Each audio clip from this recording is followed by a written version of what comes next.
Muy bien, muy buenos días a todos. Mi nombre es Javier Preciado Patiño, soy el subsecretario de Mercados Agropecuarios en el Ministerio de Agricultura, Ganadería y Pesca de la Nación. Y le damos la bienvenida a esta actividad de capacitación, de diálogo, webinar, como quieran llamarle, sobre el mercado de trigo y de cebada. En la invitación hacíamos hincapié en que fuera de trigo originalmente, pero después algunos comentarios nos llevaron a pensar que era también importante compartir la cuestión de la cebada, que en definitiva juega junto con la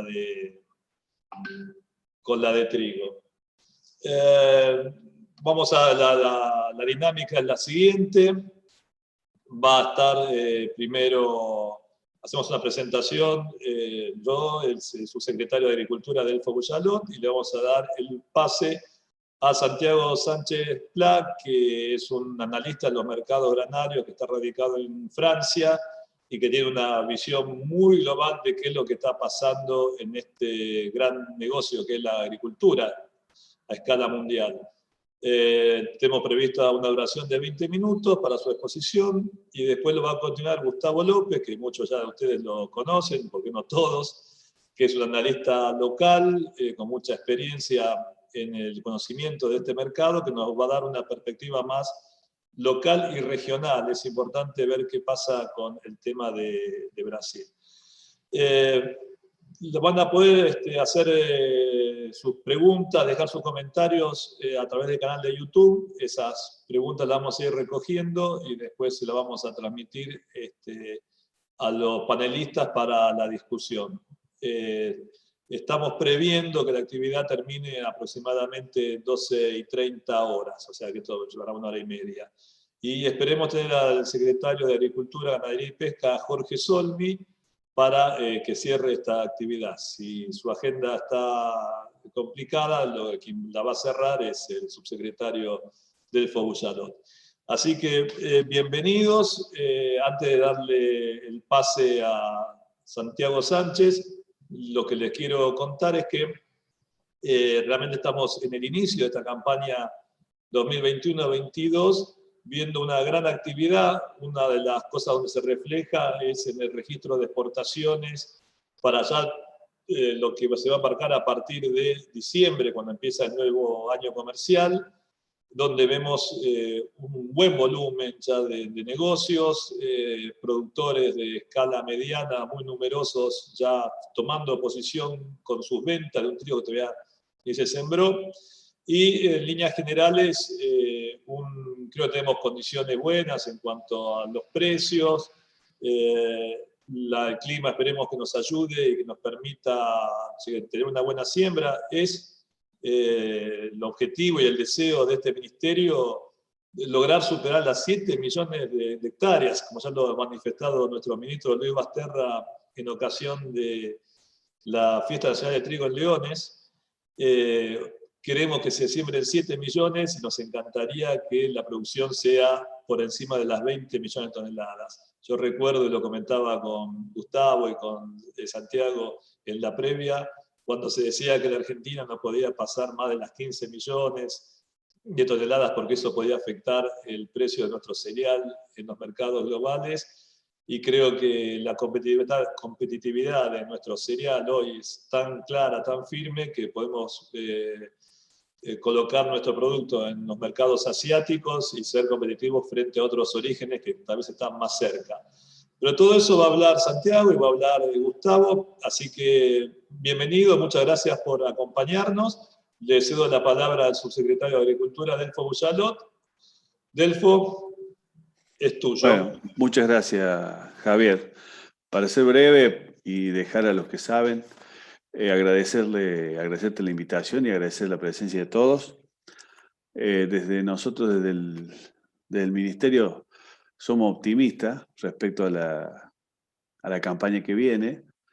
Vemos una gran intención de siembra y, como decía Javier, pensamos que vamos a estar arriba de los 7 millones de hectáreas. Si eso se logra, pues las condiciones están dadas las condiciones de precio y están dadas las condiciones de clima en base a lo que están diciendo los climatólogos. Así que los dejo para que nos den mejores noticias, Santiago y Gustavo, y poder avanzar en esta siembra. Muchas gracias. Hola, buen día a todos. Vamos a ver una pequeña presentación que armé. A ver, ahí estamos. La idea es un poco repasar qué es lo que está sucediendo en el mercado mundial de trigo en 20.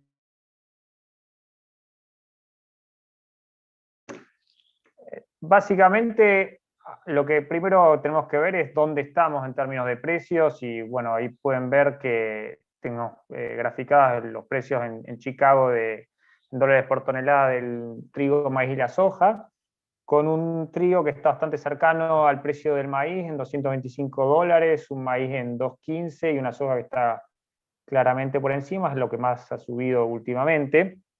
O sea que tenemos precios altos. Después vamos a ver por qué estamos viendo también maíz y soja, que tienen algo para jugar en este partido.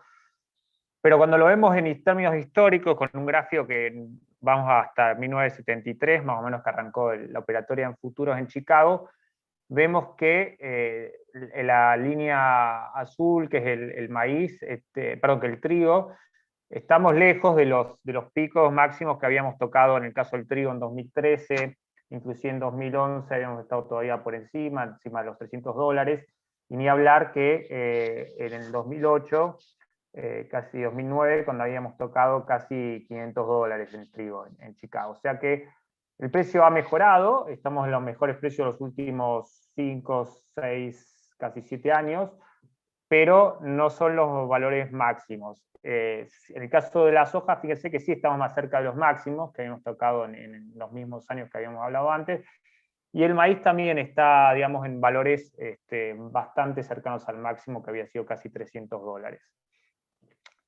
Cuando lo vemos eso y lo planteamos contra la inflación, o sea, básicamente le deducimos la inflación en dólares que hay a nivel mundial, o sea, deflactamos esos precios, vemos que obviamente, como han pasado, digamos, desde el 2008 más de 10 años, estamos hablando de 12 años, casi 13, desde ese momento hasta ahora ha habido en promedio 2% de inflación más que mal en Estados Unidos.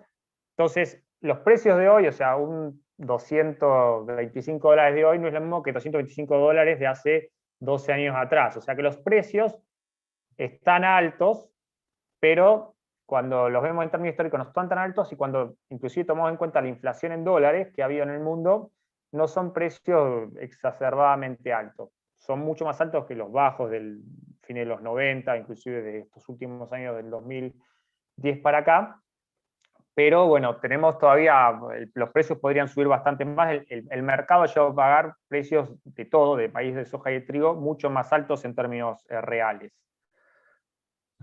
Para hablar rápidamente de dónde se juega el partido, digamos, del trigo a nivel mundial, acá simplemente puse las áreas donde se siembran trigo. Entonces, si cortamos el mapa mundi desde el paralelo 30 hacia el sur y hacia el norte, que es básicamente donde se hace trigo, salvo en el caso de India, fíjense que por un tema geográfico y digamos, continental, tenemos que prácticamente el 80% del área triguera del mundo, vamos a decir el 90%, está en el hemisferio norte. O sea que si sabemos qué pasa en el hemisferio norte, sabemos más o menos, o qué va a pasar, qué está pasando y qué va a pasar, más o menos vamos a tener una idea de qué puede llegar a pasar con el precio del trigo a nivel mundial, porque son los países realmente que están produciendo y exportando el trigo principalmente, más allá de Argentina y Australia, que están en el hemisferio sur. Entonces, en este gráfico básicamente quise resumir qué pasó con o sea, lo que ya se jugó, el partido que ya se jugó, que es lo que ya se cosechó en el hemisferio norte desde julio hasta septiembre más o menos, y lo que ya se cosechó en el hemisferio sur desde octubre, que se empieza a cosechar en Australia, hasta enero, que se termina de cosechar en la Argentina.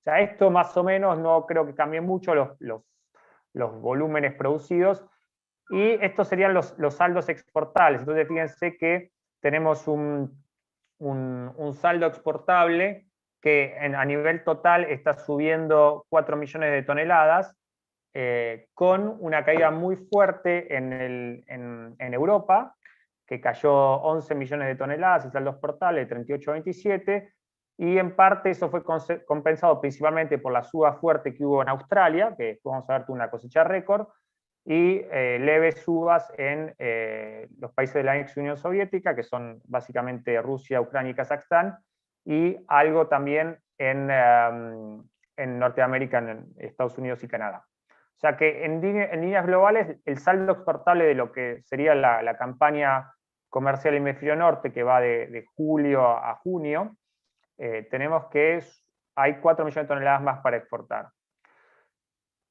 Vamos a ver que la demanda siguió creciendo, y acá se ve que, fíjense que las líneas de la demanda, que son las verdes, las barras subieron bastante, la producción subió, pero a pesar de eso seguimos perdiendo stocks.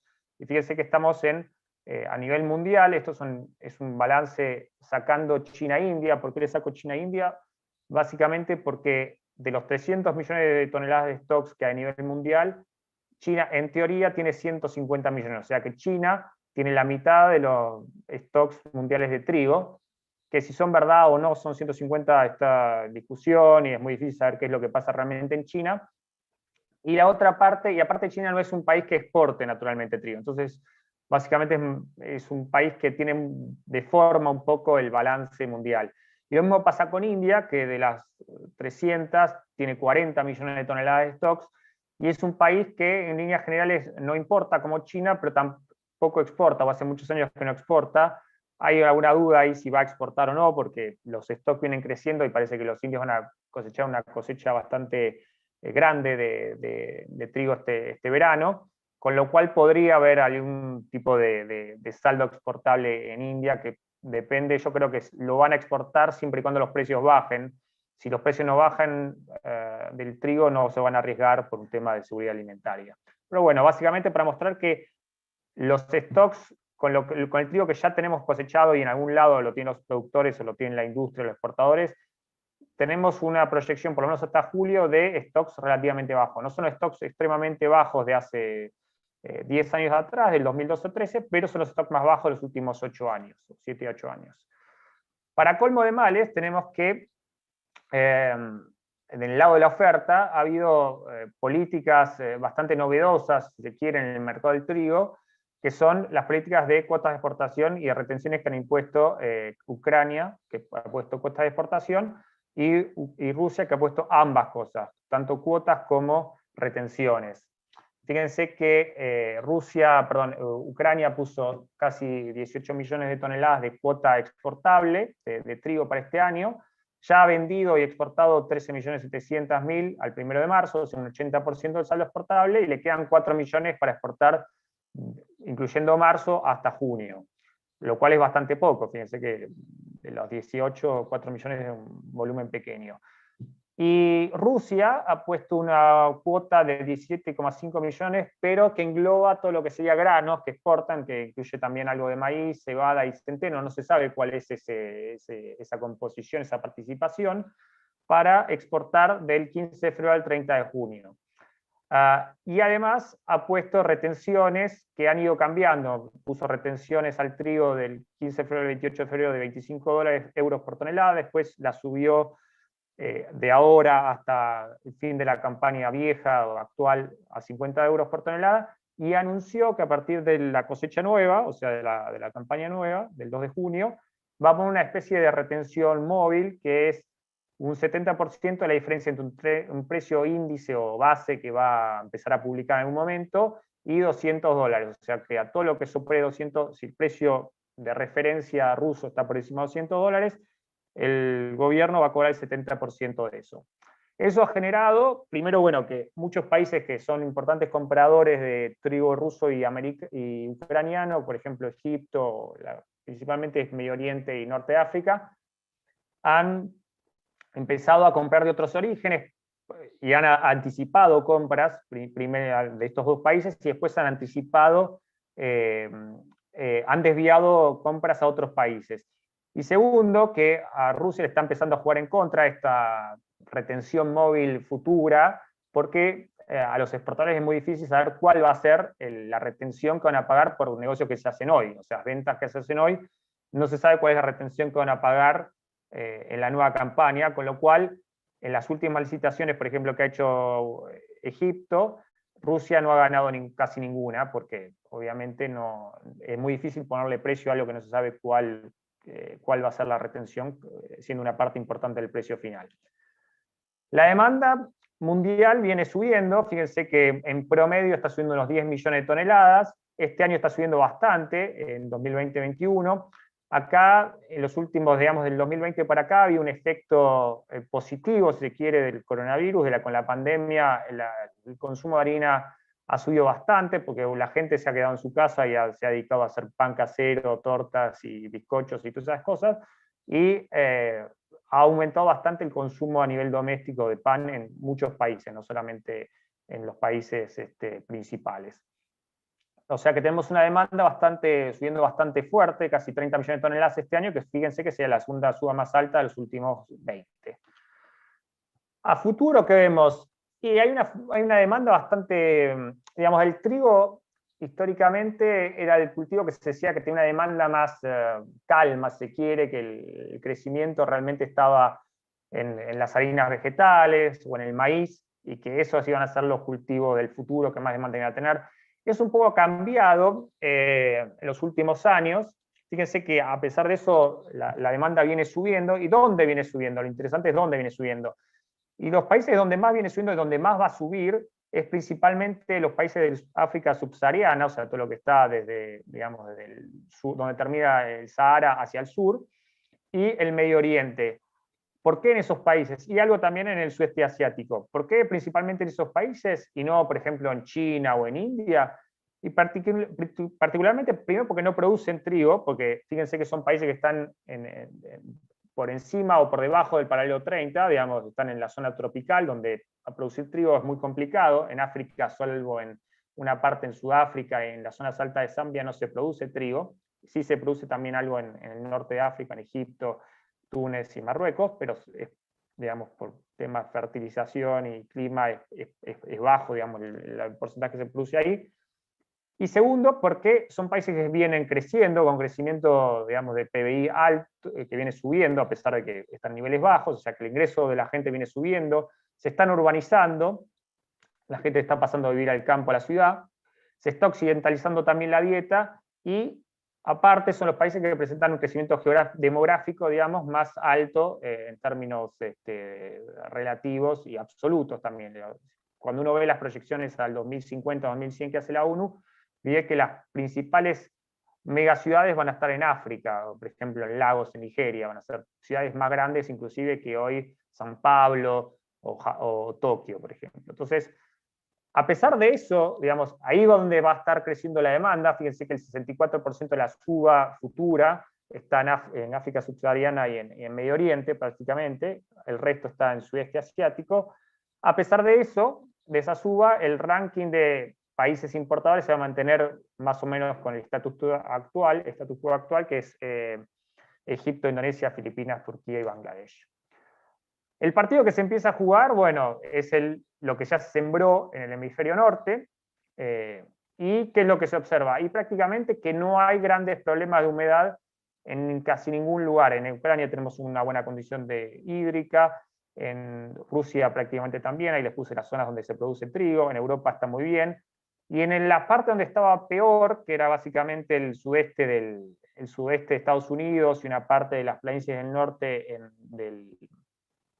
de Canadá, está empezando a llover, con lo cual, ya de hecho, ayer a la tarde salió un reporte con el 50% del trigo en Texas que está en buena condición, cuando hace un tiempo estaba bastante peor ese número. O sea que por ahora hay una expectativa de rindes altos, o de que lo que se está sembrado va a rendir bastante. Entonces acá les pongo un poco qué es lo que se espera para el 2021-22. Hay un escenario, digamos, base y otro optimista. Fíjense que hay una recuperación bastante fuerte en Europa, porque la cosecha del año pasado había sido un desastre, y en el resto de los países mejoraría. Donde hay más margen de mejora es prácticamente en Rusia, que los cultivos habían empezado, se sembraron un poco tarde y con problemas hídricos, y ahora venía lloviendo bastante bien en el Valle del Volga, que es la principal zona triguera Rusia. O sea que en líneas generales tenemos un mundo que, bueno, enfrenta digamos, una demanda fuerte, una producción que no subió tanto el año pasado, digamos, lo que ya se cosechó, pero hay una amenaza, digamos, se quiere en el hemisferio norte, que es el principal país, la principal zona productora, de que va a haber una cosecha bastante grande. Eso viene presionando hacia abajo el precio del trigo. Pero ¿qué pasa? Tenemos también que digamos, el trigo cuando empieza a ser muy barato, fíjense acá tenemos la relación de precios en Kansas del trigo dividido el maíz. Básicamente cuando el trigo vale más o menos lo mismo que el maíz, empieza a entrar a calcular en las raciones de forrajeras de animales en algunas zonas, por ejemplo en la zona del sudeste de Estados Unidos, pero también lo mismo pasa en Europa, con lo cual se activa una demanda bastante, no digamos ilimitada, pero muy grande, que le pone cierto piso. Fíjense que siempre que ha tocado el 100% o ha igualado el precio del trigo al del maíz, el precio del trigo después ha rebotado porque empieza a activarse esa demanda. Y entonces, ¿por qué les ponía al principio qué es lo que está pasando con el precio de la soja y el maíz? Y bueno, por esto, ¿y qué es lo que está pasando básicamente con el soja y el maíz? Y bueno, tenemos un escenario, se quiere, bastante más alcista o positivo para la soja y el maíz que lo que hay en el trigo. En la soja principalmente pues tenemos stocks bajos en Estados Unidos, que también es lo mismo que está pasando en el maíz. Tenemos una demanda muy fuerte de China por poroto americano, también de maíz americano. Hay caídas de cosechas argentinas tanto en maíz como en soja. Hay un retraso de cosecha en Brasil y problemas logísticos para embarcar la soja en Brasil. Hay retraso de siembra en Brasil del maíz de safrinha, que es el principal que se exporta, y todavía queda pasar tanto en maíz como en soja el periodo climático en Estados Unidos, que va a ser clave para tratar de definir si hay una cosecha muy grande y con eso se relaja un poco el balance mundial y principalmente americano, y con eso los precios en Chicago van a caer, o si seguimos con un balance apretado. Y en el caso de la soja tenemos un balance mundial de aceite vegetal, ya sea de colza, palma, girasol, etcétera, muy pero muy apretado, con precios prácticamente récord. Y en el caso del maíz tenemos una demanda de etanol que parece que revive, y con los planes de Biden en el gobierno americano para aumentar el mandato o aumentar el consumo de etanol. Con lo cual, para concluir, tenemos una condición climática muy buena en el hemisferio norte y una suba proyectada esperada que podría ser importante en el hemisferio norte de trigo. Obviamente todavía queda el periodo crítico del trigo en el hemisferio norte, que es básicamente de mayo, fines de abril hasta junio, hasta fines de junio, depende del lugar. Pero bueno, hay cuotas y riesgo de los principales países exportadores, en el caso de Rusia, que es el principal exportador de trigo del mundo, y hay unos precios de soja y maíz bastante firmes y que probablemente sigan muy firmes hasta por lo menos septiembre, o agosto, fines de agosto, si el clima de Estados Unidos tiene algunas dudas. O sea que el trigo tiene un escenario, digamos, neutral, no tiene mucho para subir hoy porque está presionado por esta expectativa fuerte de cosecha, pero por otro lado el maíz y la soja le ponen un piso. Y rápidamente hablamos un poco del principal país comprador de trigo argentino, que es Brasil. Fíjense que tenemos una cosecha que ha subido, o que subió el año pasado, subió casi 1 millón de toneladas, con lo cual se afloja un poco el requerimiento de importación que tienen los brasileños, que sería el más bajo de los últimos 5 años, pero sigue estando cercano a las 7 millones de toneladas que compran. Por ahora viene llevándose poco, en enero y febrero, de todos los orígenes. A fin del año pasado había traído muy poco porque había poco argentino, pero ahora que hay bastante disponibilidad argentino, vienen bastante tranquilos, o sea que viene un acumulado 7% bajo. Y todo hace pensar que probablemente se lleve volúmenes similares de Argentina, 4,5 millones como el año pasado. Fíjense que el año pasado importó una cantidad no menor de Estados Unidos, fueron 730.000 toneladas. También trajo algo de trigo canadiense, algo de ruso. Con lo cual, la demanda brasilera va a ser por ahí un poquito más floja que los años anteriores, pero seguramente se lleven niveles parecidos al año pasado. Y el otro mercado interesante que ver es el mercado australiano. ¿Por qué? Porque es nuestro principal competidor en contrastación del hemisferio norte, o sea, que están en el mismo hemisferio. Y lo que Argentina se había visto beneficiado en las últimas 2 campañas de Australia, porque había habido una caída estrepitosa de la cosecha. Fíjense que tuve las cosechas más bajas de los últimos casi 20 años, acá no está la serie, pero fueron las peores, la del año pasado sobre todo, con lo cual su saldo exportable se achicó a niveles casi mínimos, de menos de 10 millones de toneladas, y este año cosechó la cosecha más grande histórica, se habla de 33 millones de toneladas, puede ser que haya sido un poquito más, con lo cual tenemos 22 millones de toneladas de saldo exportable.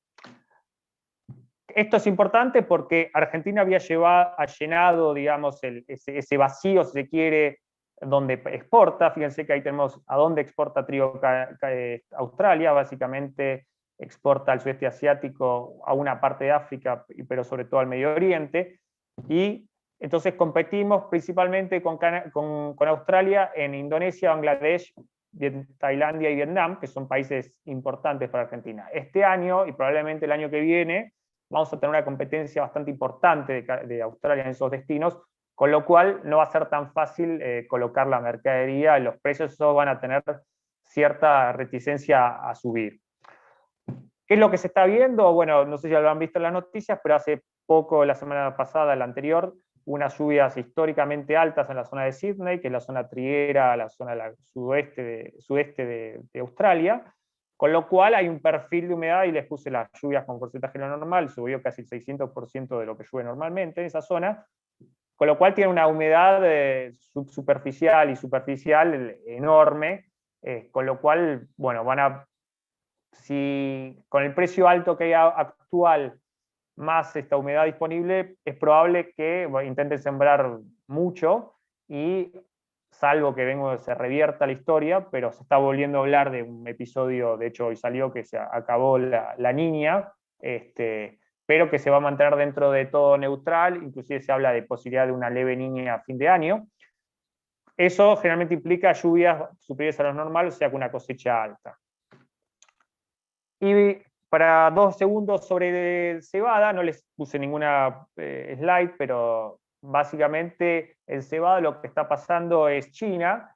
China está importando tanto cebada como sorgo en grandes cantidades, en parte para reemplazar harina de soja, bueno, poroto de soja que no está importando, y en parte para reemplazar también maíz, que está muy caro. Entonces ha empezado a agrandar, digamos, el portfolio de lo que compra, y se está llevando cebada de donde puede comprar. Históricamente China le compraba cebada a Australia, pero por un tema de conflicto diplomático político está empezado a hacer alguna especie de boicot y está llevando muy poco cebada australiana, con lo cual básicamente toda esa demanda se está desviando hacia en parte Argentina, y también los chinos están comprando cebada, pero en volúmenes muy significativos, del Mar Negro. ¿Es probable que los chinos continúen con el boicot? Sí, puede ser que se arreglen, pero aún cuando arreglasen, lo que se está viendo es que cuando China empieza a comprar un grano, en este caso lo mismo pasó con sorgo o con el poroto de soja, siguen comprándolo. Lo mismo estamos viendo con la harina de girasol. Lo compran porque han decidido, digamos, diversificar el riesgo, diversificar sus proveedores, y entonces lo que estamos viendo es que probablemente continúe fuerte la demanda de cebada para forraje en China, con lo cual es muy probable que continúen las compras fuertes de China por cebada argentina.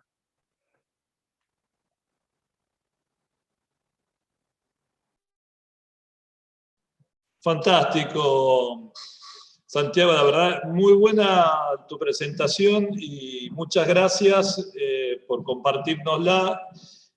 Hay unos conceptos ahí que vos dijiste, Santiago, que me parecen que son muy importantes y creo que van a la cuestión macro del mercado de trigo, que es dónde está focalizada la demanda de trigo, que es en países que están en las latitudes más tropicales. Yo veía, por ejemplo, que Bangladesh hoy está importando alrededor de 6 millones de toneladas de trigo, o sea, es un comprador muy importante. Nigeria creo que está en 5 anuales, y creo que es uno de los países que va a ser el tercer país más poblado del mundo para fin de este siglo, ¿no?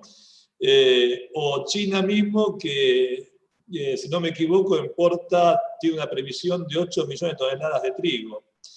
Entonces, me parece que ahí tenemos que tener los argentinos también una visión de largo plazo.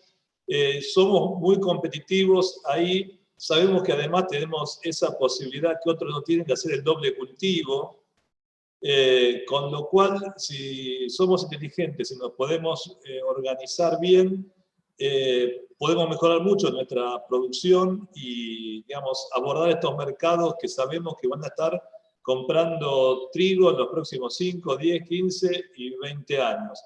Así que me parece que este es un mensaje que también tenemos que dar, cómo nos articulamos todos, desde lo público, de lo privado, a lo largo de las cadenas, para aprovechar estas oportunidades que son, creo yo, de carácter estructural.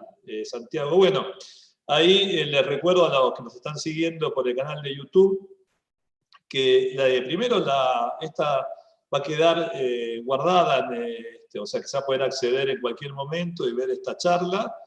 Hay algunos que me están pidiendo ya para reproducirla en simultáneo de algunos sitios de internet, así que estamos viendo de poder hacerlo ya mismo. Nos están llegando preguntas y sigan haciéndola, que estamos tomando nota acá en la SUBSE para después compartirla con nuestros expositores. Así que le damos las gracias, un aplauso virtual a Santiago, y le vamos a dar la palabra a Gustavo López para que nos hable un poquito de la situación que él está viendo en la perspectiva local y regional. Bueno, acá Gustavo me dice que se le cortó internet. Así que en cuanto se reenganche con la web, lo vamos a tener como expositor. Mientras tanto, vamos a ver si tenemos ya algunas preguntas y se las transmitimos a Santiago, pero desde ya, que una de las primeras sería, ¿a dónde nos vamos a tener que dirigir con las exportaciones, con una Australia compitiendo nosotros en el mismo tiempo, Santiago? Bueno, digamos, hay una parte del trigo que igual va a entrar, digamos, al sudeste asiático, pero Argentina, si no, exporta bastante al este de África. También vamos probablemente a poder acceder a Medio Oriente, una parte de Medio Oriente y norte de África, y bueno, también el principal que es América Latina, con Brasil a la cabeza, ¿no? Pero en cierta medida lo bueno de todo esto es que, como vos decís, Javier, China está comprando 8 millones de toneladas, prácticamente una gran parte de eso está comprándolo de Estados Unidos por el tema del acuerdo comercial que firmaron hace un año y pico, con lo cual, como esto es como una especie de torta, y que lo que no exporta un país, o que un país exporta a un lugar, va a tener que dejar de exportarlo a otro, entonces probablemente podamos reemplazar a Estados Unidos, que va a tener menos saldo exportable para vender o América Latina o África, nosotros, con lo cual se van a abrir mercados. Igualmente, como vemos, la demanda en general de trigo está bastante fuerte, y todo hace indicar que va a seguir fuerte, y el mundo está comprando trigo, ya sea que aun cuando no nos compran a nosotros los chinos, nos vemos beneficiados porque eso desvía comercio hacia nosotros, ¿no? Está bien. Muchas gracias. Ahí estamos esperándolo a Gustavo, que se va a reconectar. No sé, Delfo, si querés contar un poquito cómo están trabajando ustedes con el tema de estimaciones y digamos, las perspectivas, cómo van a ser las perspectivas de la campaña esta. Sí, Javier, nosotros lanzamos la semana pasada la campaña gruesa de estimaciones, pero respecto a la de trigo, por eso yo le decía al inicio que somos optimistas. Estamos viendo que las condiciones de siembra se están dando, va a haber humedad en el suelo, de acuerdo a lo que dicen, y recién dijo ahí Santiago que va a ser neutro el año, en algunos casos. Nosotros tenemos esa información, es decir, que va a ser bueno para las áreas trigueras porque va a haber agua suficiente.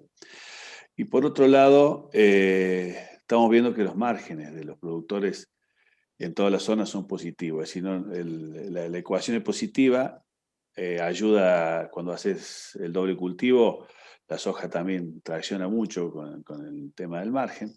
Así que somos optimistas y pensamos en que con un poco de optimismo de todos lados vamos a poder sobrepasar los 7 millones de hectáreas.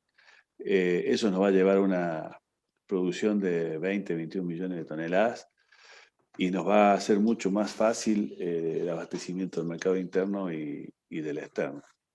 Así que no sé qué otra cosa decirte, pero estamos trabajando en varias medidas con los bancos provinciales, el de Santa Fe, el Versa, el Vapro, y estaba en comunicación con el Banco de Córdoba y el Nación para salir con líneas específicas para el cultivo,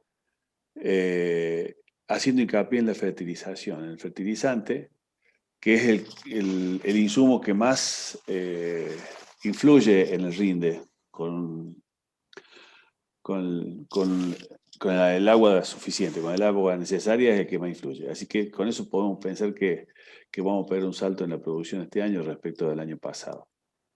Por otra parte, Delfo, tenemos el contrato de precio a fijar garantizado, que creo que es una herramienta que también le da al productor alguna más previsibilidad, más seguridad en sus operaciones y que tiene un buen nivel de operación en los mercados. Creo que Matt Barrofex es el que lo está. Matt Barrofex. Sí, y ya lo han tomado el Vapro para poder descontar ahí. Van a salir también con algunas líneas en tarjetas con tasa cero para estos insumos, siempre referida a la siembra de trigo. Así que estamos dando de todos lados buenas noticias para que siembren. ¿Sí? Para que siembren. ¿Qué es lo que se trata? También no nos olvidemos del tema de la cebada, que es una muy buena alternativa para hacer el doble cultivo trigo-soja, ¿sí? Que en algunos lugares les adelanta un poco la cosecha, y acá lo que importa es básicamente generar una buena actividad de producción, que es la base principal para después entrar en lo que es la industrialización, en lo que es la molinería, la exportación de productos con valor agregado. Así que bueno, voy a pedir que me nos acerquen ya algunas consultas que están llegando. Vamos a hacer una pequeña pausa y mientras se conecta Gustavo López y retomamos. Un segundo. Sí,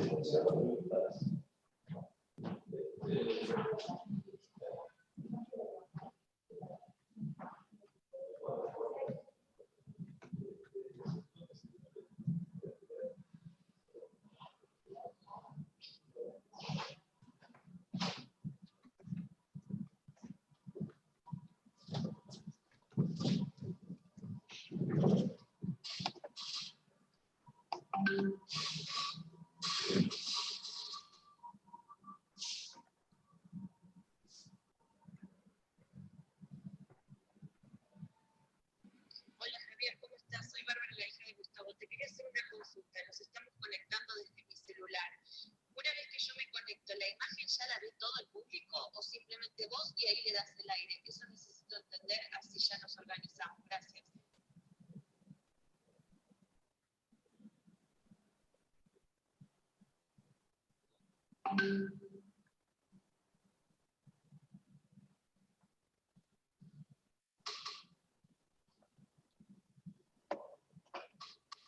Bueno, muy bien. También tenemos algunas cuestiones que nos plantean, que es el uso de las opciones en los mercados de futuros, que también le va a dar previsibilidad a la cadena en general, ¿no? Porque también la molinería es un activo jugador en este negocio, y que el hecho que los molinos puedan operar en el mercado de futuros y tomar ya posición es algo que también le da seguridad al mercado.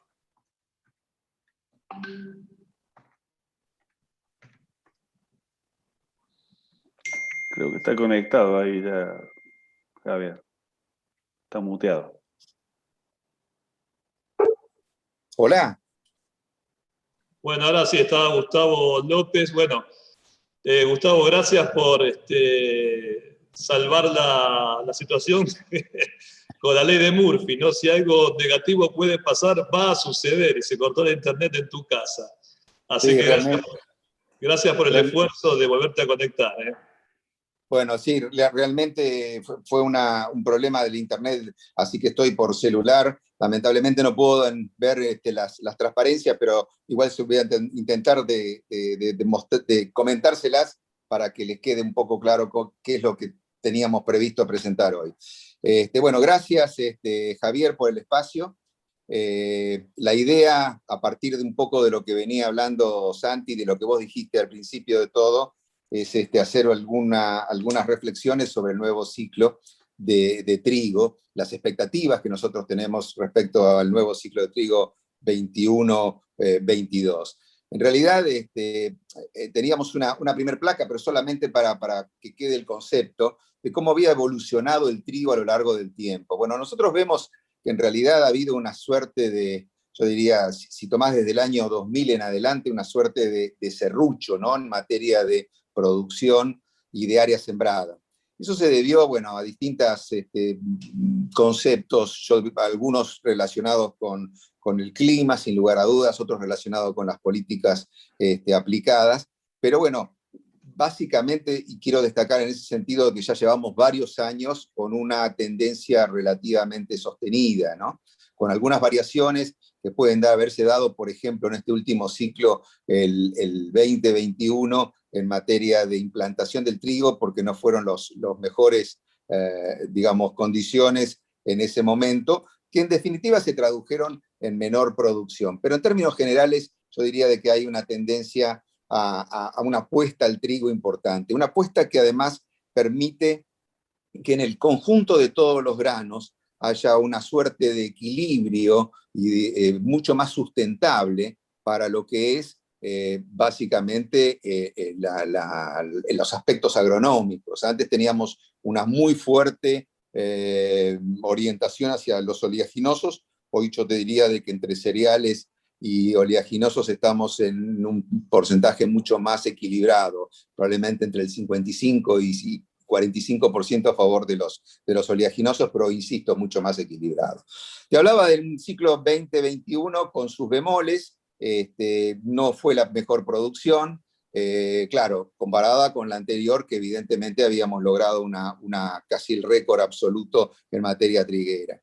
Pero de todas formas con un esquema que satisfizo las necesidades, o está satisfaciendo, porque hay que pensar que estamos hablando de la 21-22 y estamos a solo un cuatrimestre del ciclo 2021, pero que creo que va a cubrir las expectativas importantes en materia de lo que es el consumo interno y por otro lado lo que es la exportación. Yendo de lleno a lo que es el ciclo 21-22 y haciendo distintas hipótesis, yo creo que la menos optimista debería ubicarse en torno a los 6,5 millones de hectáreas, que es un poco el mismo nivel que estábamos pensando en el ciclo anterior, cuando las condiciones climáticas eran bastante más adecuadas. y una hipótesis quizás un poco más optimista de las 7 millones de hectáreas, las cuales vos hacías referencia anteriormente. Esto implica, obviamente, cambiar los rendimientos o variar hacia rendimientos mucho más atractivos, en torno a los 31 quintales por hectárea, que bueno, eso evidentemente nos permitiría tener una producción que podría estar rondando entre los 20 hasta 21 millones de toneladas. Y una oferta que a partir de los stocks iniciales sería realmente la más importante de la historia, cerca de 21, 22 millones, insisto, de toneladas.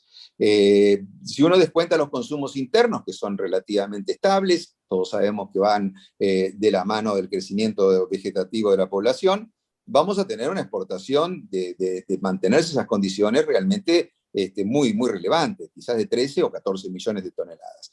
Insisto, todo esto es una proyección. Obviamente estamos bastante lejos, estamos recién a un par de meses de iniciar la siembra, pero todo haría pensar que incluso hasta por las condiciones climáticas de lo que están hablando muchos de los expertos hoy en día, saldríamos de esa situación medio embarazosa que fue esta niña o un proyecto de niña que fue este ciclo que estamos viviendo para entrar en un estado, digamos, de mayor neutralidad. Y obviamente en un marco de condiciones políticas, y eso claramente es más tema tuyo, Javier, pero creo que no lo discutiría, que sean de reglas estables. ¿Qué quiere decir esto? Bueno, nivel de derechos de exportación que se mantengan en los niveles actuales y ningún tipo de intervencionismo, ya sea ni oficial ni de ningún tipo de, digamos, de restricciones que alteren, digamos, el normal de desenvolvimiento de lo que es el ciclo. De esa forma estaríamos, insisto, con un nivel de exportación muy grande, y con un aporte de divisas que no sería menor. O sea, estamos hablando de 14 millones de toneladas, 13 millones de toneladas, que a valores como los que citaba en algún momento Santiago, bueno, implican un ingreso de divisas por un lado, y ingresos fiscales realmente significativos. ¿Por qué me baso tanto, digamos, en la actitud del productor respecto a la posibilidad de hacer trigo en este próximo ciclo? En realidad, uno, o el productor, digamos, ve básicamente cuáles van a ser los precios futuros. Y bueno, si uno los compara, digamos, los precios, lo que nosotros llamamos precios forward, es decir, hoy en día, parados en marzo del 2021, para diciembre de este año o para enero del 2022, te encontrás con precios que son muy atractivos. Te encontrás con valores que pueden estar fluctuando los 198, 200, 202 dólares, con un nivel, digamos, relativamente bajo de volatilidad, pero con precios bastante atractivos, insisto. A tal punto que, corroborando lo que vos decías al principio, ya se llevan declaradas cerca de 800.000 toneladas de ese trigo nuevo. Y eso en esta época del año, prácticamente a un año vista, es realmente trascendente. Esos 200 dólares, cuando uno lo analiza en términos de lo que ha sido los últimos 5 años, incluso el promedio de yo te diría, de la década, es uno de los niveles más altos. O sea, solamente el que ha estado arrancando en precios relativamente parecidos ha sido el 2019, pero después mostró una caída más significativa. Con lo cual, me da la impresión que, ya sea por las condiciones climáticas que se están proyectando, los precios que empiezan a consolidarse y, insisto, un marco político que es evidentemente bastante favorable para la siembra del trigo, esto yo creo que se va a consolidar en no solamente una muy buena siembra para este ciclo, sino también una producción más que importante. Uno de los puntos que vos citabas en su momento era, bueno, ¿qué pasaba si el trigo en Argentina crecía en forma sustantiva? Sobre todo cuando hablábamos de producciones para nosotros en torno a los 11, 12 millones de toneladas, y algunos decían, bueno, la Argentina tiene condiciones como para llegar hasta 20 millones de toneladas. Bueno, en ese momento recordarás que había un sinnúmero de opiniones, muchas de ellas eran bastante pesimistas de qué forma podríamos llegar a colocar un excedente de esas características. Lo cierto es que el año pasado, con el récord de las 19,5, rondando las 20 millones de toneladas, pudimos entrar en mercados, y mercados que no son justamente los tradicionales de la Argentina. Recordad que, bueno, aparece Vietnam, aparece Kenia, Tailandia, Bangladesh, Indonesia, realmente una serie de muy importantes compradores, y te diría compradores tan o más importantes que los tradicionales que teníamos. Si uno revisa un poco lo que era la estructura de exportación, incluso mundial, de hace 10 años atrás, hablábamos de Egipto, hablábamos de Brasil, de Japón como los principales demandantes. Hoy la situación cambió totalmente. Hoy la situación se centra mucho más, lo planteaba en alguna también Santiago, en China, que no era comprador y ahora pasa a ser comprador, en Indonesia, en Bangladesh, que antes era imposible pensar que consumieran trigo, y hoy es un exportador que supera incluso a Brasil. Etiopía, Tailandia, muchos países en los cuales nosotros entramos. Bien decía Santiago que en oportunidad de la gran seca de estos últimos 3 años de Australia, tuvimos un acceso realmente, yo diría, muy importante a países de estos que no son los llamados no tradicionales. 20% se fue a Indonesia del total exportado. Es un número bastante relevante. Un 6% se fue, o digámoslo en términos en forma conjunta entre Bangladesh y Tailandia, se fue un 12%. Un 5% iba a Kenia, otro tanto a Vietnam. Quiere decir que, bueno, la situación fue cambiando. Y un 36% se limitó a lo que es Brasil. Vos decías Brasil y la regionalidad.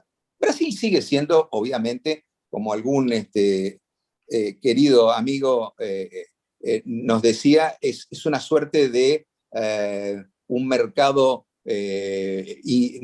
interno, como un nicho de prolongación del consumo interno, ¿no? O sea, uno piensa de que no hay otro mejor que Argentina por una cuestión de proximidad, calidad, precio y demás para abastecerlo.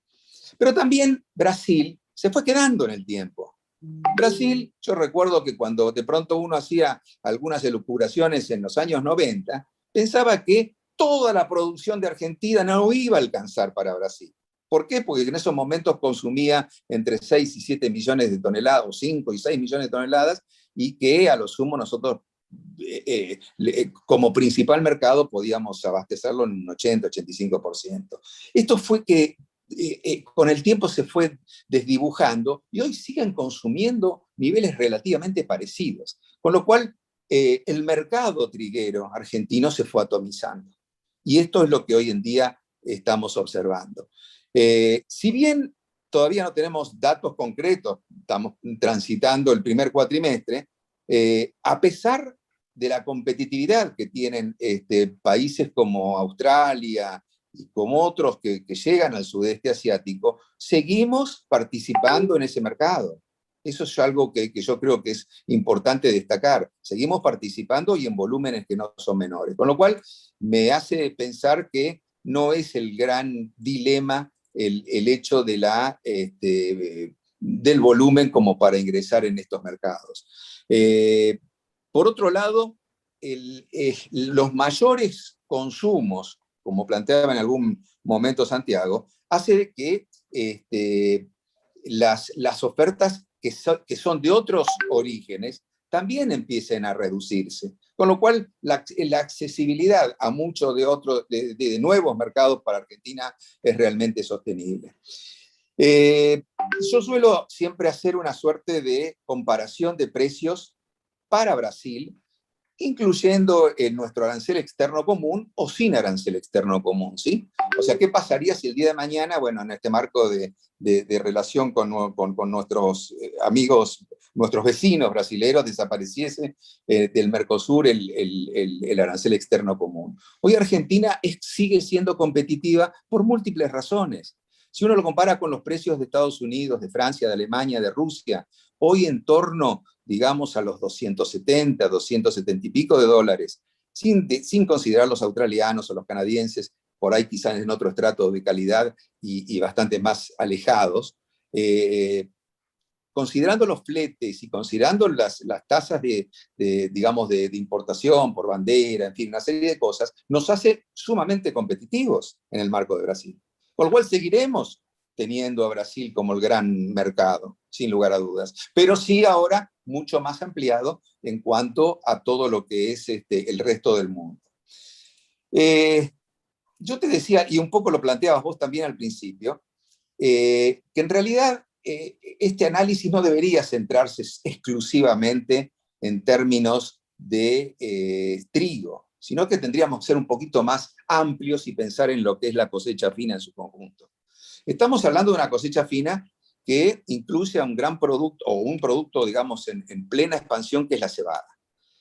Una cebada que también ha tenido sus idas y vueltas a lo largo de estos últimos años, pero que hoy se empieza a consolidar como una opción realmente muy atractiva, por el hecho que también acá aparece el gigante asiático, aparece China, con una demanda realmente sostenida, lo cual hace que en un mercado donde los consumos son relativamente más bajos, produce que el saldo exportable sea sostenido, insisto, y además fácilmente colocable. Los precios en cebada, diría yo, porque en realidad nuestra cebada es básicamente, si lo pensamos en términos de variedades, cervecera, pero tiene muchas veces destino forrajera, y que el 50% de la misma se explica, digamos, como destino final entre China y Arabia Saudita, son realmente atractivos. Hoy estamos hablando de cebadas que están a la par, en algunos casos, del propio trigo. Con lo cual, insisto, pasa a ser realmente un volumen relevante el que se puede esperar para el próximo ciclo. Si uno hiciera entonces el cálculo de 13 millones de toneladas aproximadamente para trigo como saldo exportable, y no menos de 3 millones o algo más para cebada, estamos hablando de cerca de 16 millones de toneladas. 16 millones de toneladas a efectos de una campaña que, digamos, como una suerte de precio, yo diría, promedio entre ambos, podría estar en el orden de los $250, y no creo equivocarme demasiado, en concepto FOB. Esos son 4.000 millones de dólares. O sea, obviamente no es el peso relativo de la cosecha gruesa, con la carga de lo que implica hacer el maíz, lo que es el complejo soja y demás, pero son 4.000 millones de dólares que, a la luz, digamos, de las actuales retenciones o derechos de exportación, implican ingresos para el fisco de algo más de, o cercanos a 500 millones de dólares. Así que yo creo que están dadas las condiciones como para que este ciclo 21-22 haya una participación de la cosecha fina realmente importante. Insisto, creo que los puntos más relevantes de esto son reglas claras en el mercado, que eso yo lo descuento por lo que vos planteabas un poco también al principio,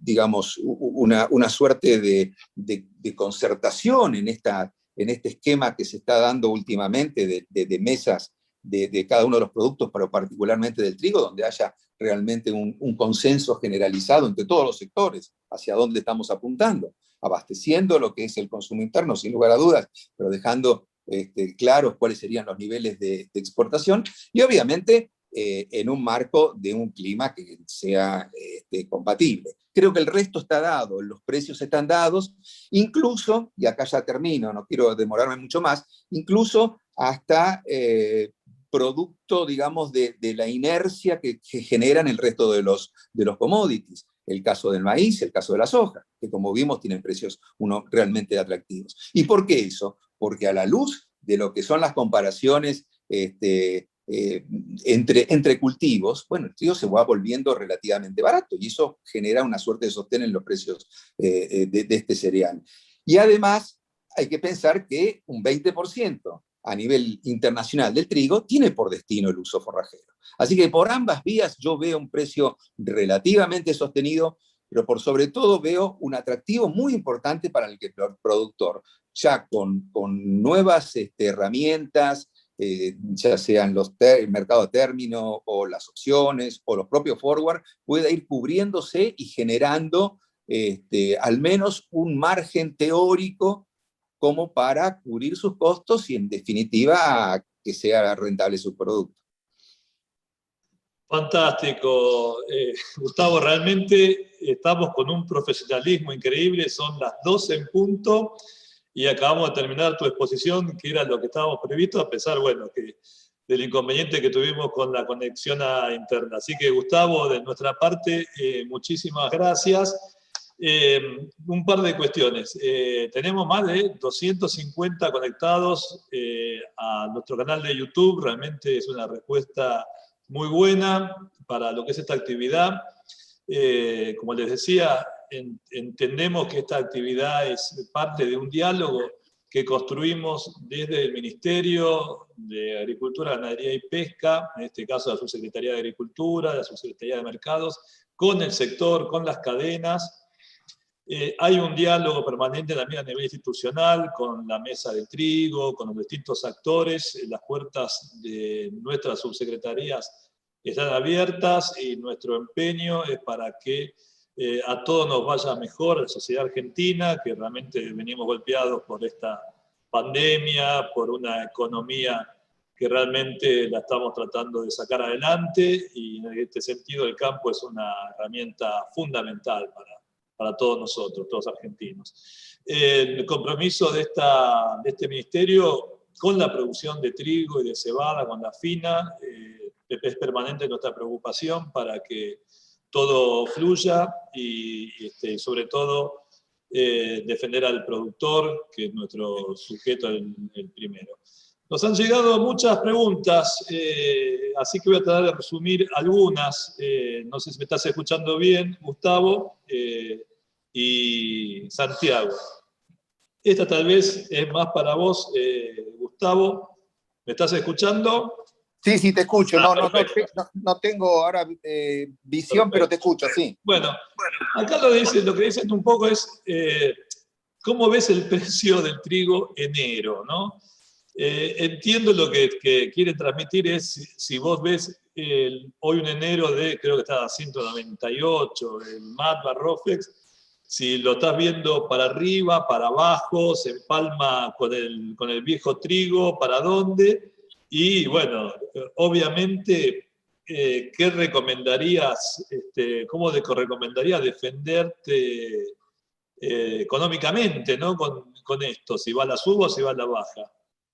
Mirá, yo insisto con lo que planteaba, o sea, todo dependerá cómo se va desarrollando el ciclo y si en definitiva va acompañando el clima. Para mí $200, insisto también que de arranque de cosecha para lo que es la entrega futura, es un precio más que atractivo. De todas formas, obviamente tenés ahí una serie de riesgos que, bueno, tenés que ir asumiendo en cuanto a cómo va evolucionando el cultivo y demás, si hicieras algún tipo de forward.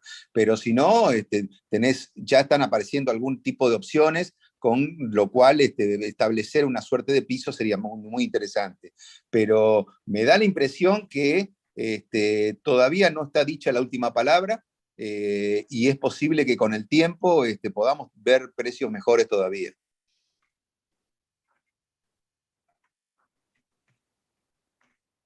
Estoy muteado, ahí está. Lo que nos decía Santiago es que de alguna manera el uso forrajero del trigo le pone un piso a una potencial baja. Vos, Santiago, ¿lo ves un valor estable, el trigo enero? ¿Lo ves para arriba, para abajo?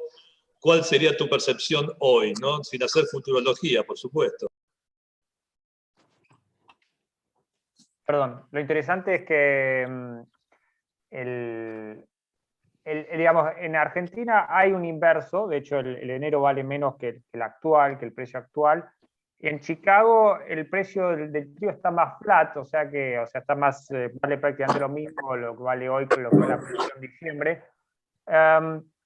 Lo cual capaz que está en parte reflejando que va a haber más trigo en Argentina, pero por otro lado tenemos que en cierta medida el mundo, bueno, Chicago no es tan representativo del mundo como es en el caso de maíz, pero no hay por ahora un inverso tan grande, o sea que no hay una perspectiva de precios mucho más bajos hacia el futuro, aun cuando las cosechas están en bastante buena condición acá en el hemisferio norte. Con lo cual, yo diría que en cierta manera puede todavía, bueno, vamos a ver qué pasa en términos de siembra, siempre hay algún problema de que no se termina sembrando todo el área por tema climático acá o allá, pero yo diría que en cierta manera el precio del maíz y de la soja van a seguir poniéndole un piso al trigo, o sea que puede haber todavía algún escalón, ir un poco más, escalón más abajo, pero mientras el trigo y el maíz se mantengan estos valores a nivel mundial y tanto a nivel local, no hay mucho lugar para bajar, salvo que, bueno, no sé, haya cosechas extraordinariamente grandes en el hemisferio norte que superen lo que hoy se está previendo que va a haber, ¿no? Pero yo creo que como todavía tenemos que transitar el periodo de definición de rinde acá en el hemisferio norte, todavía hay chance de que el trigo dé algún salto hacia arriba si se complica y empezamos a entrar en un periodo seco acá en Europa y en el Mar Negro sobre todo. Bien, buenísimo. Gracias, Santi. Otra pregunta que también voy a tratar de interpretarla es, ¿cómo está? Creo que algo ya lo mencionaste, Gustavo, ¿no? Pero también para los dos. O sea, ¿cómo está el precio, el trigo FOB argentino respecto de los FOB, no sé, FOB más negro, otros orígenes? ¿Qué tan competitivo estamos a estos precios, ¿no? Esto no incluyo, sería también parte para la campaña nuestra ahora de la 2021, pero o sea, sería, interpretando la pregunta, es los precios FOB del trigo argentino, ¿cómo están respecto de los FOB de otros orígenes? No sé quién arranca. Mirá, te cuento rápidamente, lástima que no pudimos ver la transparencia, pero básicamente hoy te diría que estamos a la par de los trigos americanos. Te hablo en precio FOB, ¿no? O sea, cuando uno lo piensa en términos de destinos, es otra cosa por el hecho de que tenés diferenciales de flete, insisto, y algunas otras cosas que están contempladas dentro de lo que es Mercosur. Pero estás a la altura de los trigos americanos, incluso del hard o del soft. Estás por debajo de los franceses y alemanes, incluso del ruso. Yo creo que esto es claramente una cuestión que surge, como planteaba Santiago antes, por una caída en las ofertas de lo que ha sido Europa. Y bueno, y Australia, que bueno, al margen de sus mejores saldos exportables y su mejor producción, de pronto presenta calidades diferenciales que hace que estén un poquito por encima de eso. Con lo cual, insisto en ese concepto, si uno considera que se mantiene, que debería hacerlo, porque no se puede tomar unilateralmente una caída de lo que sería el arancel externo común, hay un diferencial final entre lo que es el precio Argentina y el precio de los distintos orígenes, que puede variar entre 50 entre 40 y 60 dólares. Si se diera un caso excepcional de eliminación del arancel, por lo que fuera, a pesar de ello, todavía el trigo sería competitivo, porque, bueno, estaríamos de todas formas restándole casi ese 10% de arancel que hoy en día se tiene negociado en Mercosur. Y al mismo tiempo es competitivo internamente. ¿Por qué? Porque hoy de pronto un trigo argentino en 266 dólares, digamos, como FOB, con un precio FOB oficial que fluctúa, obviamente, depende de las variaciones de los días. Te digo, de en torno a los 266, 270, depende de los momentos que uno lo mide y cuando uno termina declarando.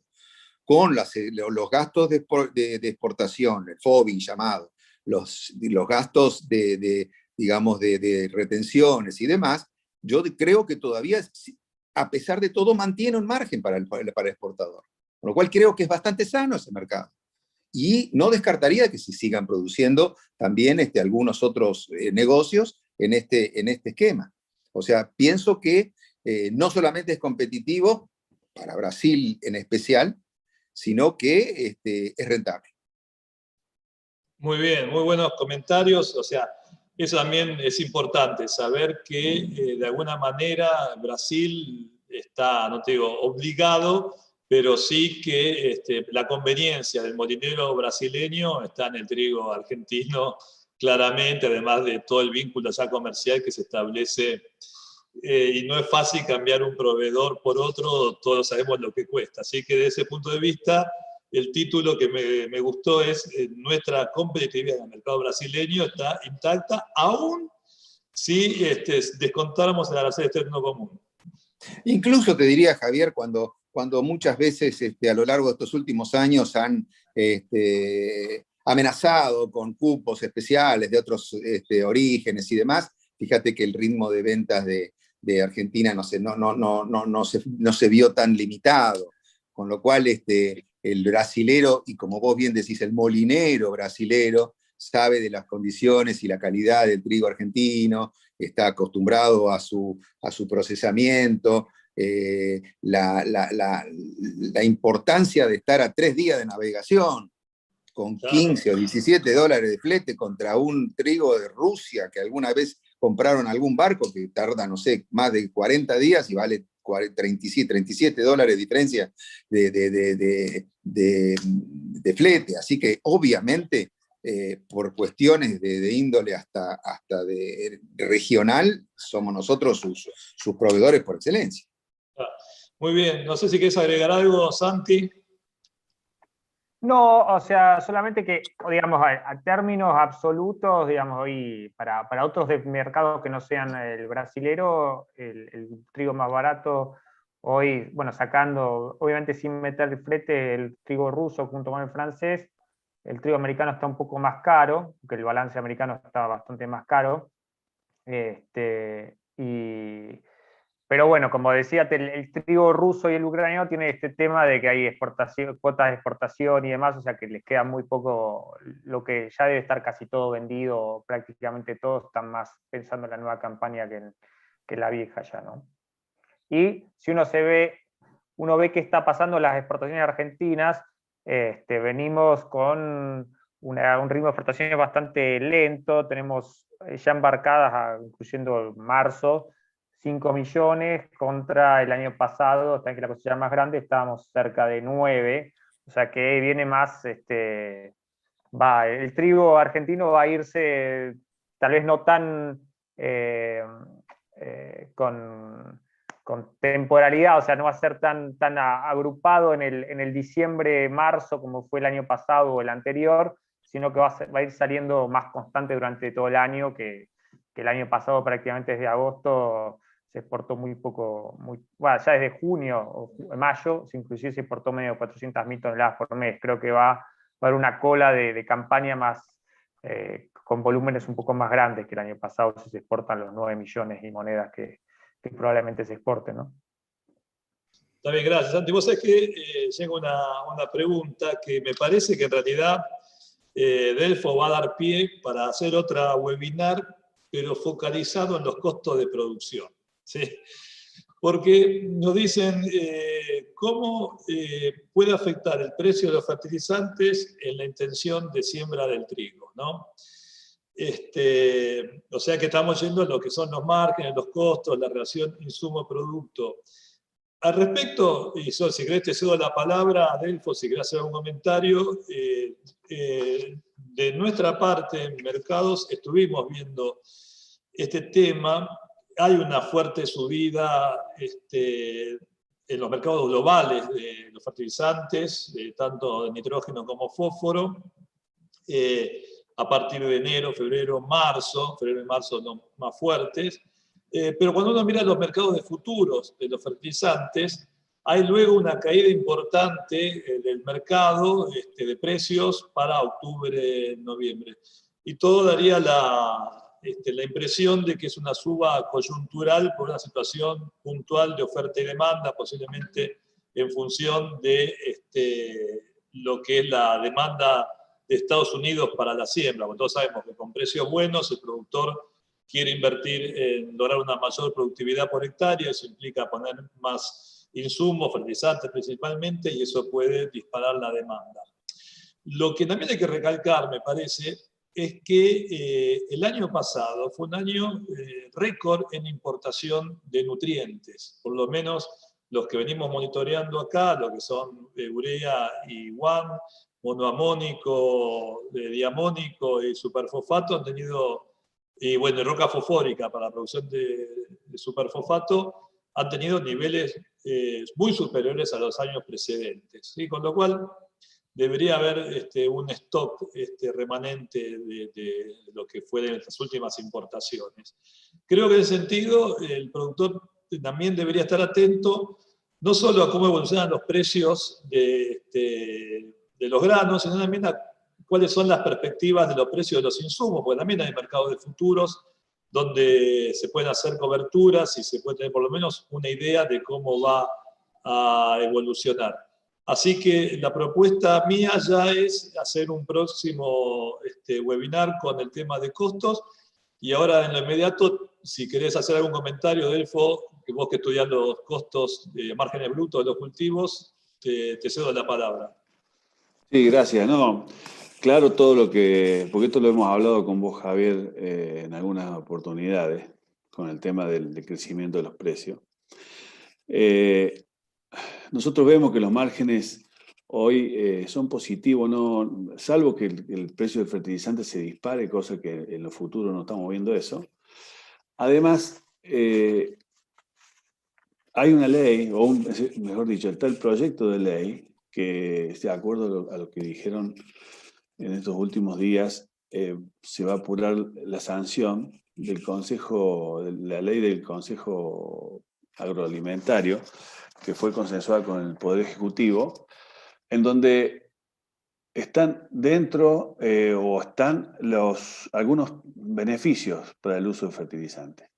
Así que también nosotros sostenemos que en nutriente acá en Argentina estamos en el 46% de la reposición de lo que se le saca y que es necesario incrementar la reposición de fertilizantes mediante medidas de incentivo. Una de las medidas es, bueno, una de las razones por las cuales se va a incentivar el uso de tecnología, y especialmente de esto, es los precios y las condiciones que tiene el cultivo, ¿sí? Que hace que no muchas veces se dio esta situación de precios altos y con márgenes positivos de este nivel. Así que todo lo que dijiste vos, lo estuvimos viendo, lo estuvimos siguiendo de cerca, el tema del precio fertilizante en conjunto con tu subsecretaría, y pudimos ver que en el futuro se cae el precio, y entonces no afectaría tanto el costo. A su vez, recién decía yo que estábamos con distintas líneas de crédito de distintos bancos y le pedimos que sean especialmente para el fertilizante, porque si el productor aumenta en un 25%, tiene las condiciones adecuadas, tiene hasta un 50% más de rinde. Entonces, es el insumo por excelencia, en el caso del trigo, que usándolo más, produce mucho más kilos. Muchas gracias, Delfo. Es importante lo que se está trabajando, esto que hablábamos nosotros del diálogo público-privado, ¿no? Lo que se trabajó con el Consejo Agroindustrial Argentino durante todo el año pasado, y que esperemos que derive en un proyecto de ley consensuado, que se sancione rápidamente, y donde habría un incentivo para lo que son dos insumos claves: la semilla fiscalizada, no nos olvidemos de la semilla fiscalizada, y los fertilizantes, ¿no? Por otra parte, bueno, tratando de responder la pregunta, conociendo un poco al productor, ¿no? Y uno que también lo es o lo ha sido productor, digamos, la carrera es por el rendimiento, por sacar más, por tener una actitud proactiva en el uso de tecnología, y con un buen manejo es muy difícil que la relación insumo-producto sea de tal magnitud que afecte o altere la decisión de siembra, ¿no? Así que en eso estamos confiados. Bueno, 12:19, vamos a las últimas, ¿qué más tenemos acá? Dos preguntas.